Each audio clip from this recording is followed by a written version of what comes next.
I'm Sarah Shoemaker, head of the Archives and Special Collections Department here at Brandeis, and I have had the great pleasure of getting to know Kitty over the past few years since we first began talking about Brandeis and the Lenny Bruce papers in 2013.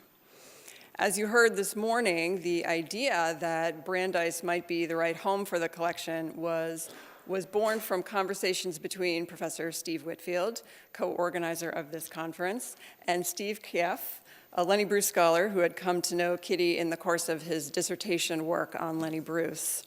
Over several months, Kitty and I kept a running conversation about how Brandeis could protect the papers and be stewards of her father's legacy. And a generous gift from the Hugh M. Hefner Foundation eventually made that possible. As you heard a little bit this morning, the collection spans 10 linear feet and consists of photographs, manuscripts, correspondence, news clippings, audio reels, and more. The audio was digitized and preserved with a grant from the Grammy Foundation. Some of the collection is on display in the exhibit downstairs in Archives and Special Collections, and all of it is now open for research. Kitty Bruce, Lenny Bruce's only child, protects her father's legacy with great care and devotion. Those who know her can see glimpses of her father's sense of humor in her, as well as his warm and human side. We are deeply honored to be the permanent home of the Lenny Bruce papers at Brandeis, and I'm proud to introduce to you Steve Krief and our dear friend, Kitty Bruce.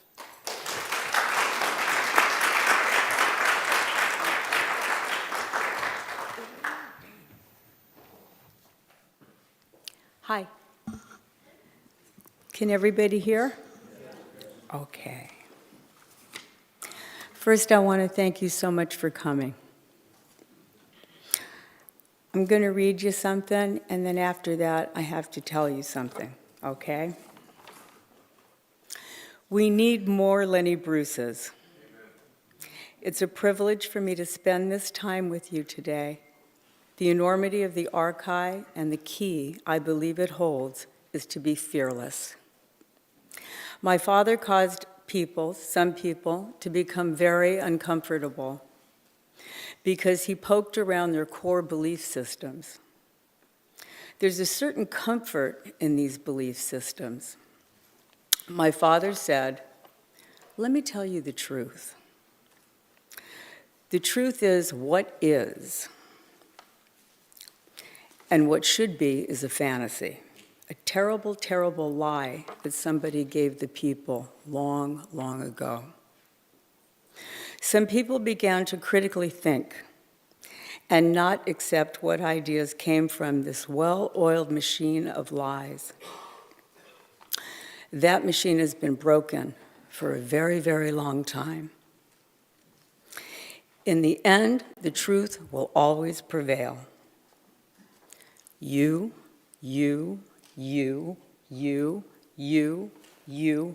all of you are part of the legacy of Lenny Bruce. The fact that you came here to spend your hours that's never going to come back in exchanging of ideas, to be open to different lines of thought through the experience of this symposium. This is a celebration. I am so grateful to the Hugh Hefner Foundation, Brandeis, Christy Hefner, Ron Leibowitz, Steve Whitfield, Steve Krief, Sarah Shoemaker, and George Dupree, and the people who have worked tirelessly to make this event an experience we will never forget. I hope his legacy is going to be fearless. That's what I want it to be. Not to be afraid to ask questions, try a new line of thinking, go out and shake those trees. Be fearless. He fought with all his might, and he believed his First Amendment right would prevail. This is what I wanted to read to you, and I just wanted to tell you a quick story. Steve called from Paris, and he said, my name is Steve Krief, and I'm from Paris, and I'm a writer, and I've done my PhD on Lenny Bruce. And I would like to come and present it to you. I live in a small coal mining town. It hasn't come into color yet. It's like grandmothers are still yelling at kids, and I know your mother. And it's just a quiet, neat place to live. Steve came from Paris, went to New York, and suffered a 3.5-hour March bus ride to come to my house in Pittston.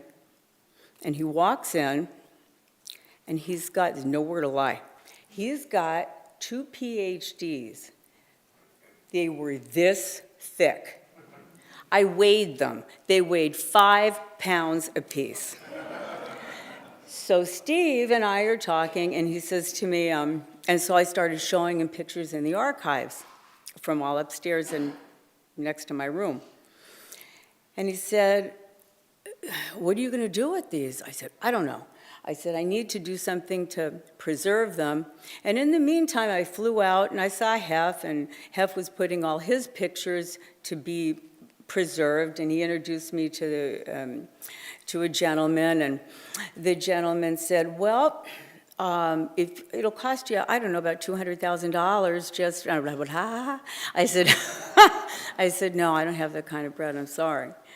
And next thing I know, Steve, in Yiddish, it's hak mi a chainik. This is what I'm hearing. Kitty, call up Hugh Hefner. I said, would you leave me alone? Stop it. He said, no, I want you to call Hugh Hefner. I said, for what, Steve? He said, I want you to call him up, and I want you to see if you could get all of these things in Brandeis. And I said, that's a really nice idea. I'm not doing it. Apparently, somewhere, I don't know how it all came, but I think Steve Whitfield and Ron Leibowitz, they got together.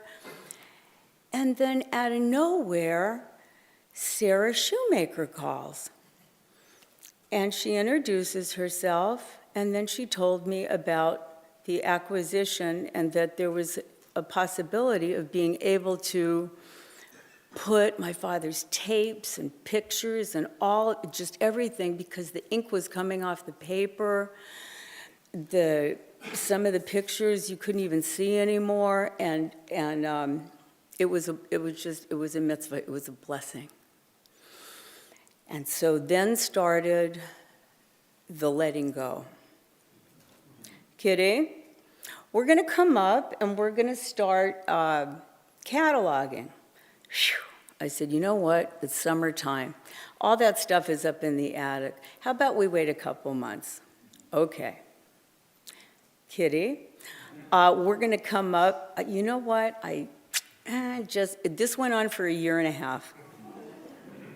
And God bless Sarah. She just kept calling, and then finally, she and George Zapri came to my house, and they were looking at pictures and cataloging and typing and doing all this stuff. And I watched these papers and pictures and tapes, everything that I had, that people had sent me for years, that I had from, and I ended up like the keeper of the dead people's things. My mother, no kidding, my grandma Sally, my mother, my grandfather's second wife. And so I just kept ending up with more material. And a man by the name of Arland came. He is from Guernsey's. Now, I didn't know that that's a big fancy auction house. So he comes to take a look at the collection, and I have everything in stacks. And I said, excuse me, sir. I said, if you're going to touch those pictures, I have a pair of white gloves for you. And he immediately went out into his car, comes back in and hands me two things, one with Princess Diana on the front and another one, and he's the one who did all of Lady Diana's things, and so he didn't need to be told about gloves. So, but he was very kind, and he came, and things are here, and it's a miracle. I am so grateful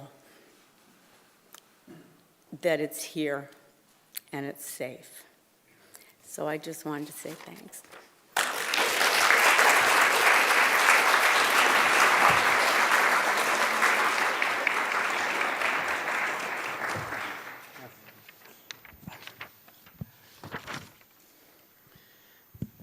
Yes. So I just wanted to add a little thing. When I told Kitty to call the F, I said, and she didn't want, I said, you're not calling him to buy a ticket to go on vacation and enjoy yourself. It's for your father's work. And since he's the one who helped him the most during his career with the publishing of the autobiography, with the nightclubs in Chicago, in San Francisco, and with the TV shows, consistently was here. So I was sure he would be the one who would help his legacy continue with the work that you're doing. So just wanted to add this. Now, it must be, I think, very emotional for you to hear not only lecturers or people like me who never knew your father, but today came some persons who shared beautiful memories about him. And I think that's one thing we all missed. I missed it during my PhD, and many fans of Lenny, many people who admire him, miss his own words.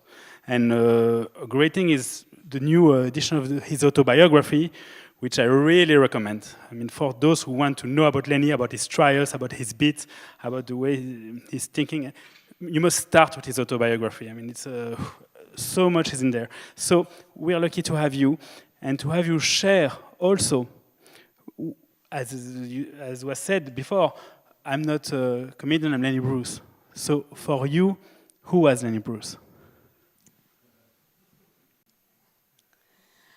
My father was a very complicated, loving, generous, funny diva,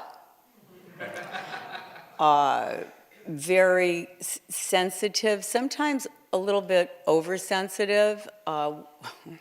We had a secretary, and he was dictating, so you have to imagine this from the back. So now can you hear me? Okay, so she's typing. And in his office, it's a law library, penal codes, books and books and books and books of law, California statutes, everything.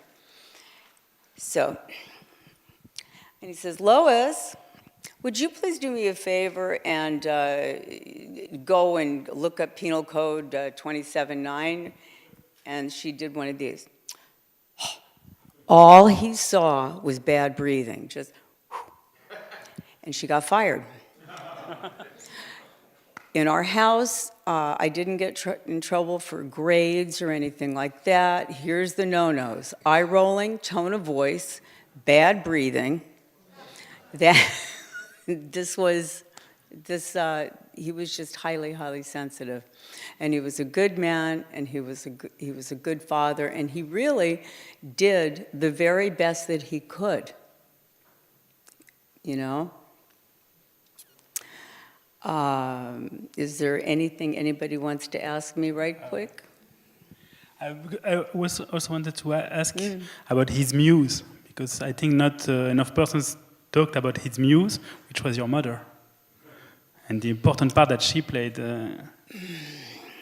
My mother had the best sense of humor on the planet. And first of all, two people should never have the right to be that gorgeous. They were ridiculously beautiful. I mean, physically, just psh.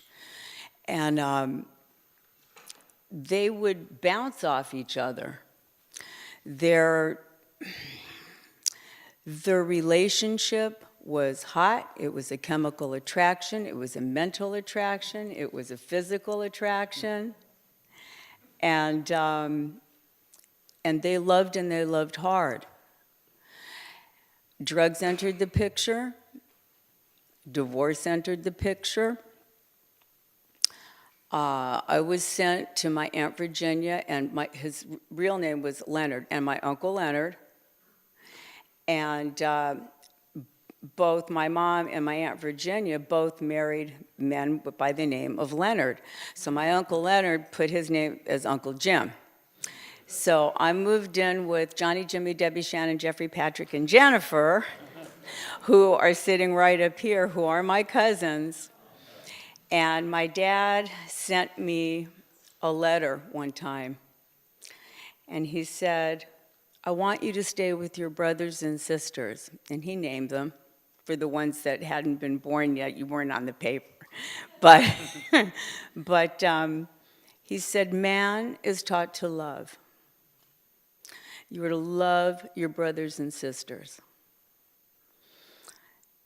And I found that it's important in my life. My cousins today, my cousin Jennifer is Chief Justice, Her Honor,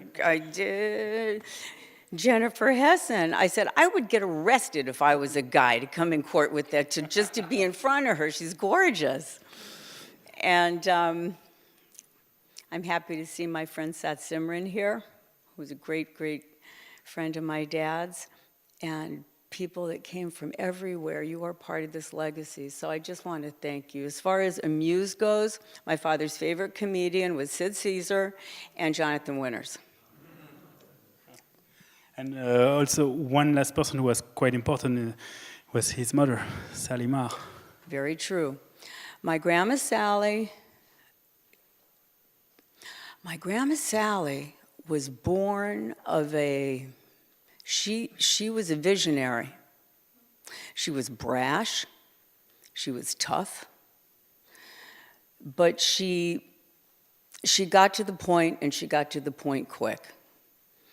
And she was one of the first female stand-up comics, and she wasn't as funny on stage, so she started managing comics. But I just used to remember, if my father, by the way, we didn't have furniture, hardly any. The reason for that was because he didn't want company. So he figured if he was going to have couches, they'd be uncomfortable and they wouldn't sit and stay long. And that's exactly what would happen. I wasn't allowed to watch television. He had a TV all the way up and everything away from my reach, so he didn't have to bother saying no. The Girl Scouts were, like he said, was worse than organized crime. And it was a different kind of scene up there. One thing I can tell you, this is so bizarre, we had a houseboy. His name was Juan from Guam. Juan used to sleep on the floor. He's in one room, and with a white, like, Nehru thing going on. Remember Sat Simran, how Juan dressed? Just all in white, with this very thick, long, oily, black hair. He's in one room. Tiny Tim is down the hall. Okay, Tim Harden is in another place, and there's about 2 or 3 different women upstairs on the side. One was a photographer, John Judnick, he would take pictures, a sound man. So it was it was busy up there. So we had an intercom system, and Juan, he used to wear Max Factor Pancake No. 5 foundation, and my father would be buzzing. And Juan would say, "Excuse me, Lenny, you can all you want. I'm not coming down without my latches. I don't come anywhere without my eyelashes. I'm not coming. So you can ring and ring and ring all you want." Then Tiny Tim comes strolling by, and he's another one with the long curly hair down here like this. And, hello, Miss Bruce. Hello, Mr. Bruce. And he used to carry around a shopping bag, and in the shopping bag, it had ivory snowflakes. And he explained to me that the ivory snowflakes was the best detergent for his boxer shorts. And he would play for my father, and so it was just, the whole thing was, it was really interesting. One last thing I think it would be interesting to share is that now we are 50 years after his death. Right after he died, he was either considered a saint or a martyr, and he was none of those. He was just a human being trying to see his own flaws and trying to better himself and the others. And in France, for example, we talked about the statues. There's one statue in every mind of a person interested in culture. It's Woody Allen, and I'm not one of them. And I especially didn't like what he said in Manhattan, for example, when he said that he makes fun of Lenny. And there was this tendency of some bitter comedians, excuse me to say, and bitter artists to make fun of people who are dead. And now it's been a long time. And what I think is great is that lawyers, comedians, historians, all kind of different people will be able to come to Brandeis and find and try to understand and work a little with Lenny's memory. What do you want to share about Lenny most? Okay, I have to tell you two important things. I wanted to do something important that would change people's lives. I didn't want a dopey plaque. I didn't want things on Hollywood Boulevard, just no. And I thought, what is the best way to honor my father's memory, and so it'll change lives? And so in 2008, I started the Lenny Bruce Memorial Foundation. What we do is we provide life-saving scholarships for people who do not have the money, men and women, for treatment for drug and alcohol addiction. We place them in certain Lenny's House modules, because I have a dream that one day we had one going for 4 years and it was successful, so it was good. You can't take people on drugs or alcohol and then shoot them out of either jail or a treatment center because they're not equipped to function. There's so many lives that are getting wasted for nothing. And the foundation, every single penny, every single T-shirt that is being sold, every single the holders for sodas and things like that. My father's autobiography I had reissued. Lewis Black wrote the intro, and Howard Reich, he's a very hip jazz critic from the Chicago Tribune, and How to Talk Dirty and Influence People was released, and the profits from that I get, I send it straight to the foundation. And so that's what's going on. We have a website. I have yellow pieces of paper that are sprinkled everywhere that will tell you about it. And it's important. Hef was our very first, he was the very first person to donate to the foundation. He's the first person to do lots of things. And Steve had asked me if I had any memories of my father. So I'm going to stop talking soon, I think, and I'm going to read you this letter. Okay, it's going to become obvious that I was an unusual child. My father was at the Swiss American Hotel in San Francisco. And he could have taken it, somebody could have slipped it to him.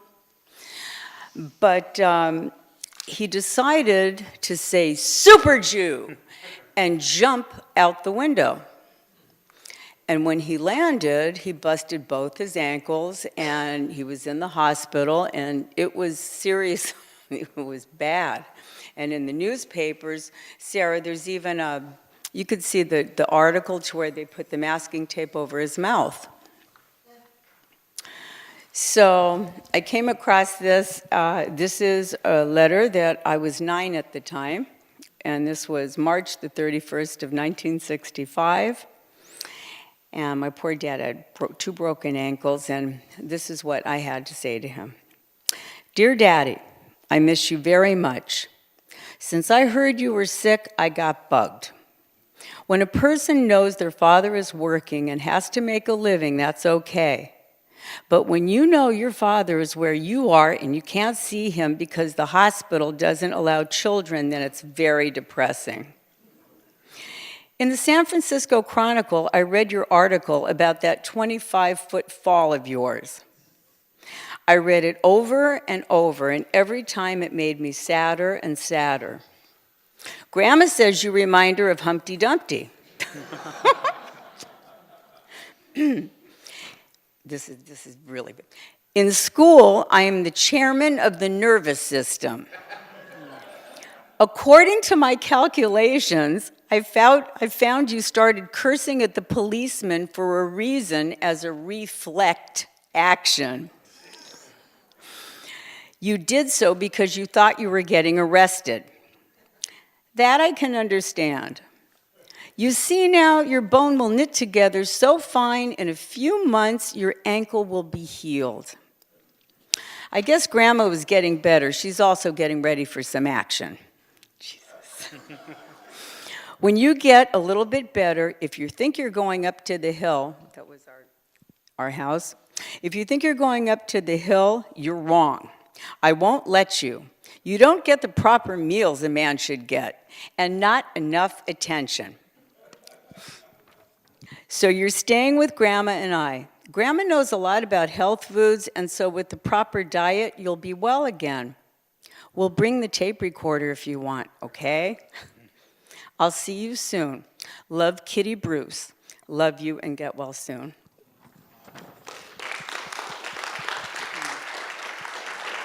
Thank you. Thank you, Kitty. And thank you, Sarah. I'd like to thank Kitty and Steve for sharing this conversation with us.